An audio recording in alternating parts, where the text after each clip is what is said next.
What's up and welcome back. I'm John Stark from TheMovieGuy.com, your favorite blind film critic, and this is The Rings of Power, Season 2, Episode 6. We are back.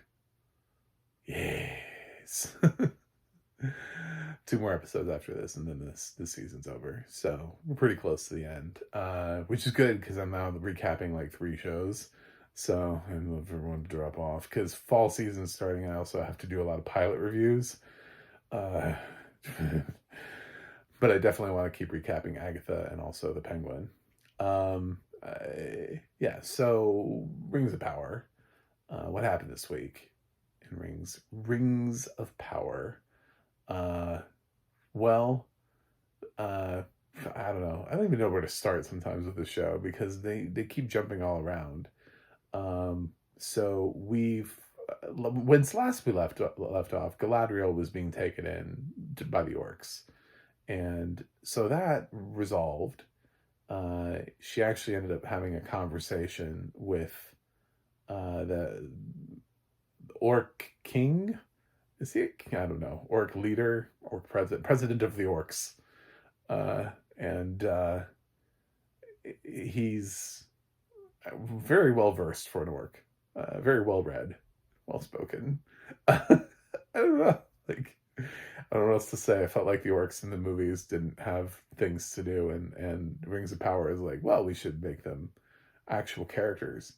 And some people are having very visceral negative reactions to that, and other people are like, yeah, this is really cool. I think it's cool to actually have depth to your villains instead of just like they're all like the foot soldiers in Ninja Turtles, where it's just like there's just like these faceless characters that the Ninja Turtles are constantly like punching in the face. It's like I mean, you could do that, but then who cares?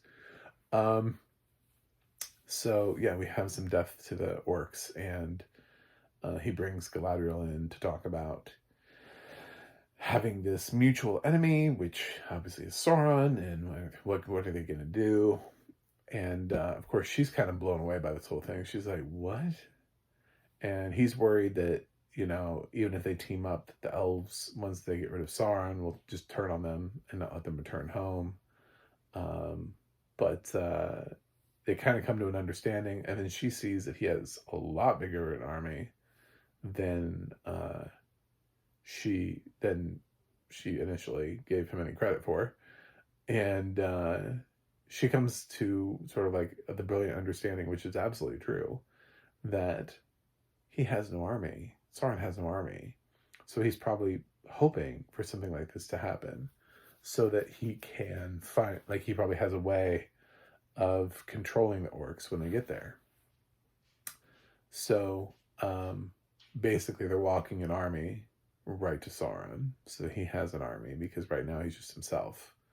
Which, as we see when he is with Celebrimbor forging the rings, that's really all he needs.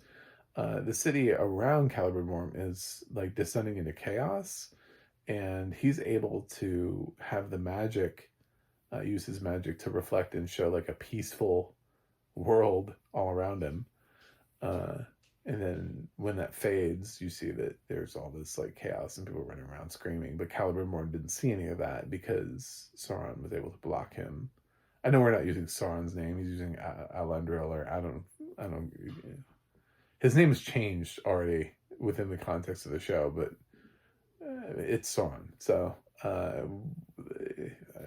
really don't understand the naming thing. But he's getting the rings. He's having Celebrimbor finish the rings. Motivated him. Celebrimbor becomes sort of very belligerent during this episode, and angry and upset and confused and a bunch of different things. Also because the dwarves, we notice, I love the dwarves. The dwarf storyline in this just excellent.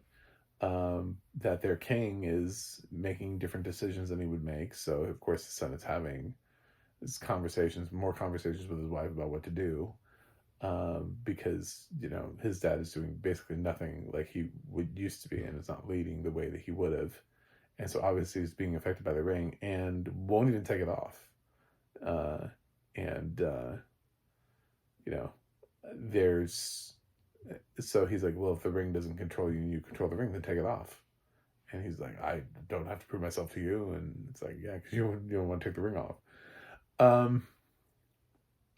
So they're trying to figure out like how to stop things from happening, and she summons bats, which is great. These giant bat things that attack the the troops, and she's hoping to show people that their king is not in the right mind on a larger scale.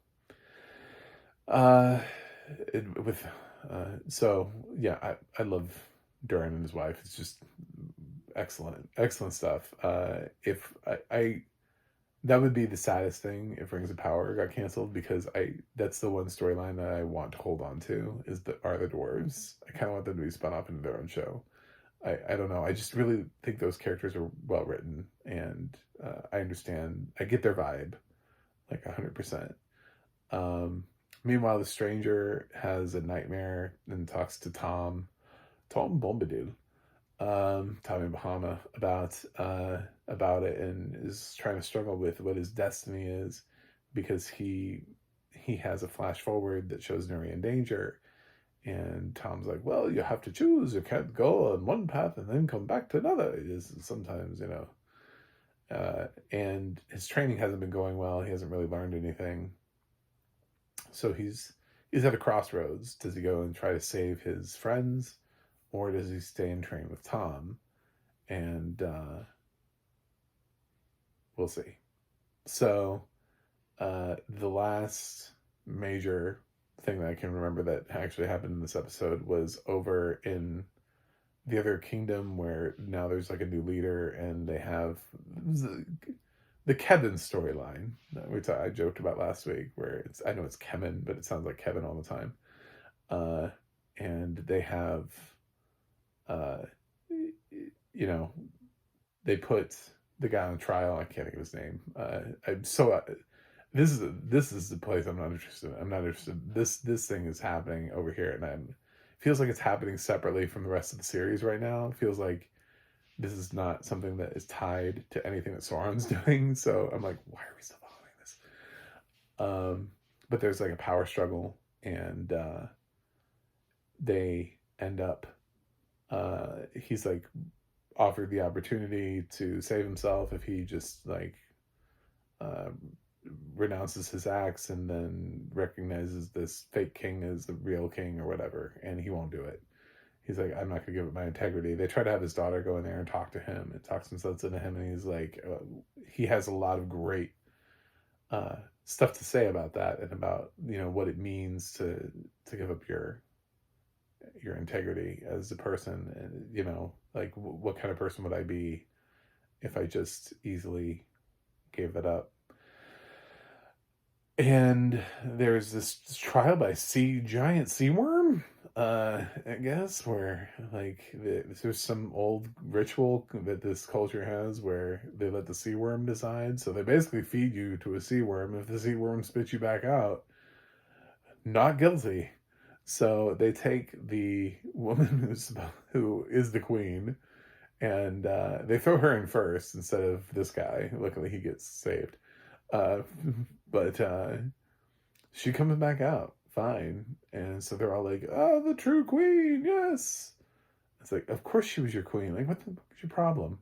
So I don't understand these people. Like I said, I don't know any of their names, and I don't care, because I just don't care about the storyline. I just remember Kevin is funny. It was kind of interesting, this episode, but it also kind of feels like this is something that made sense in season 1, and they're just keeping these characters around even though they don't necessarily make sense in season 2. They're like, well, we introduced them, so we need to keep following them. And it's like, do you? Well, you could assume that you'll be back for season 3 and just hold them until you need them. Not every episode features every single character, so they feel like a distraction to where the current storyline is. Anyway, so that is Rings of Power in a nutshell for this episode. Kudos once again to the dwarves and their performance. They win. I also really liked the scene, the dinner table scene, actually, with I can't think of his name, the Orc King and Galadriel. I thought that was interesting too. So one might even say it was precious. Does anybody notice that? By the way, if you watched the episode and then watched this recap, did you notice the fact that they did that when he was like, they'll call the rings or whatever, and he throws in precious, and I was like, fuck you. Because it's such a Smeagol Gollum reference. My precious. I was like, you're so dumb. Anyway, I thought it didn't work for me. I know that was fan service, but that was the kind of fan service I didn't need. It would be like if Nori was sitting there like talking about like, one day I'd like to have a kid. Maybe I'd name him Frodo. No, that's not it. That's not a good name for a hobbit. You know, like stupid. All right, so yeah, I'm done. Let me wrap it up. Rings of Power, Season 2, Episode 6. Much like the rest of the season, I feel like it's okay. It's good. It's good. It's not great, but it's good. So I'm gonna give it a B. Thanks for watching. Thanks for subscribing. I'll be back next week with Episode 7. Until then, I'll see you guys on the other side.